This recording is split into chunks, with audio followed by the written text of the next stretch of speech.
Bienvenue sur FR Daily News. Notre actualité d'aujourd'hui parlera de Demain nous appartient. Spoiler. Choc. Corentin a été capturé par Karim. Son père l'a trahi. Corentin était au centre de toutes les attentions dans l'épisode Demain nous appartient diffusé mardi 14 novembre 2023 sur TF1. La police comprend désormais qu'il cherchait à se venger de ses anciens camarades de classe.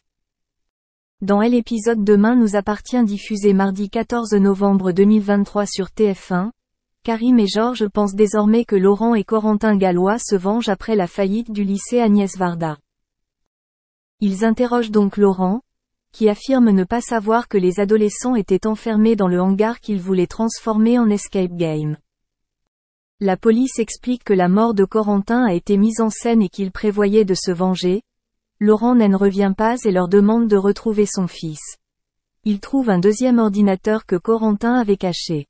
Tous les fichiers y sont sécurisés.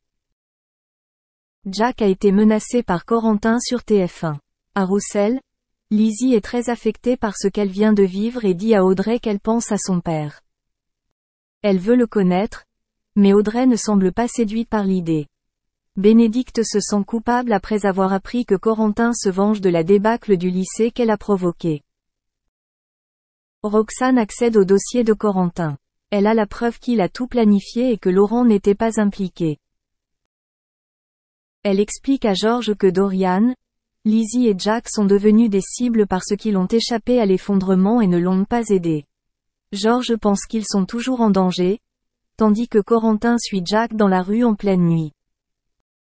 La provocation de Nordine Demain nous appartient. Après le succès de l'ouverture d'un bar à tapas au mât, Tristan et Gilles déchantent lorsqu'ils constatent une baisse de fréquentation.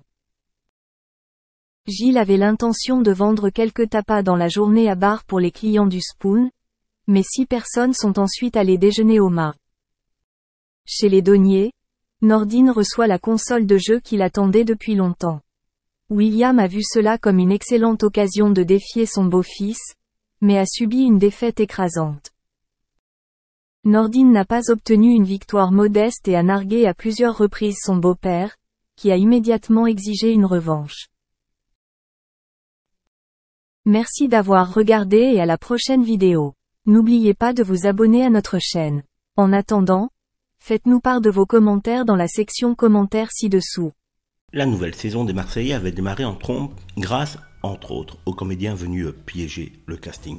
Malheureusement, ces derniers ont fini par quitter l'aventure et les téléspectateurs se concentrent désormais sur les réels problèmes rencontrés par les candidats dans la villa. Cynthia, nouvelle recrue, fait déjà bien parler d'elle en raison de sa relation en dents de scie avec Greg Yega. Mais si elle est au cœur de nombreux soucis dans la villa, elle aurait aussi une ennemie à l'extérieur du programme. Laura Mara s'est fait connaître dans la saison 10 des Marseillais à Dubaï. Durant cette aventure, elle avait pu se mettre en couple avec Greg avant qu'il ne se rapproche de son ex, Maëva, et qu'elle termine l'aventure au bras de Florent André. Si Laura Maria ne participe pas à cette nouvelle saison des Marseillais, elle a un avis bien tranché sur Cynthia, qu'elle ne porte pas du tout dans son cœur.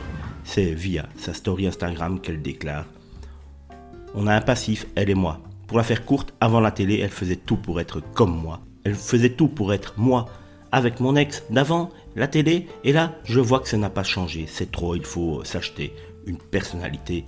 Bien décidée à tacler la jeune femme, elle a ajouté « Maëva a Ilena comme fan, moi j'ai Cynthia, sauf que moi, ce n'est pas de la comédie, ça fait flipper. » Laura Maria fait ici tout simplement allusion à la comédienne qui s'est fait passer pour une fan psychopathe de Maëva en début d'aventure. Elle a ensuite précisé que Cynthia l'avait bloquée des réseaux sociaux, sans savoir